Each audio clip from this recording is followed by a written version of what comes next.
At 3 a.m. last night, I broke the number one rule of being anxiously pregnant. I looked at the internet.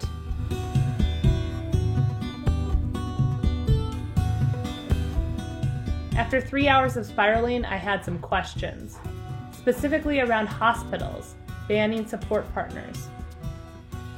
I decided I need to talk to a professional and get some answers to my questions. My name is Allison Buck. I am an obstetrician and gynecologist at Associates in Women's Health, one of the groups in the cities.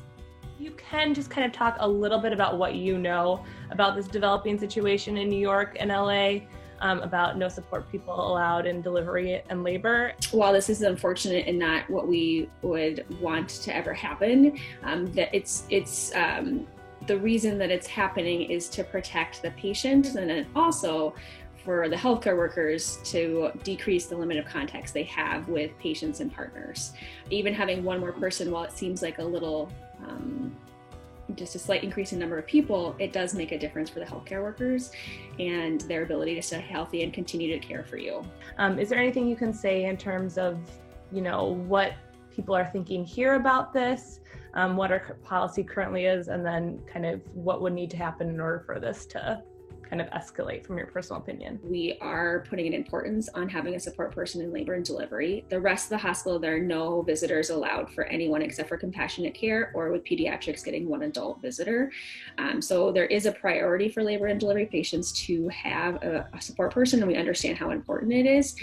However, if our hospital system is getting overwhelmed and we have to do everything we possibly can to prevent this disease from spreading, that would be something I could see potentially happening.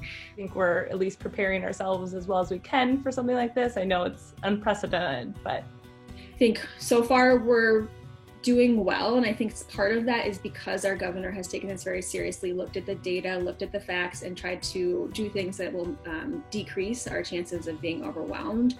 However, we're just holding our breath and waiting to see what happens. I think there would be pushback from doctors or from others if those policies came in place. I think all the OB/GYN providers in the cities would be very upset if they took away that support person, and I think they advocate for the patients. However, if that comes, that there usually would be a very strong rationale before they'd make that decision.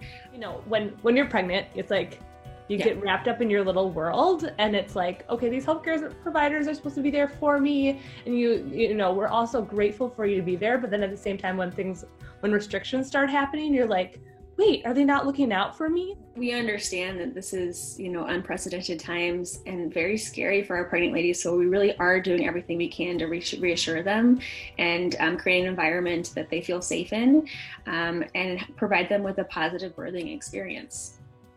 If a support person is really important to you, do you think about like a home birth? Do you think about a birth center?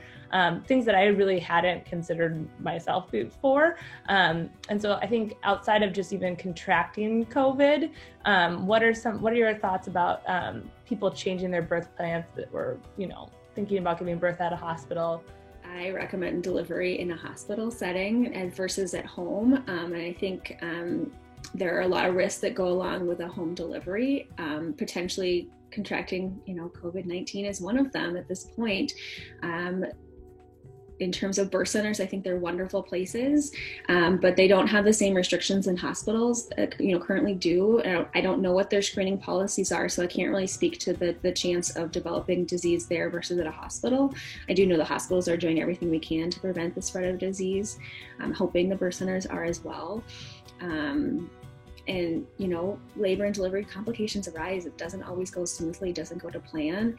And in the hospital, we're able to better equipped to deal with those if there's emergency situations.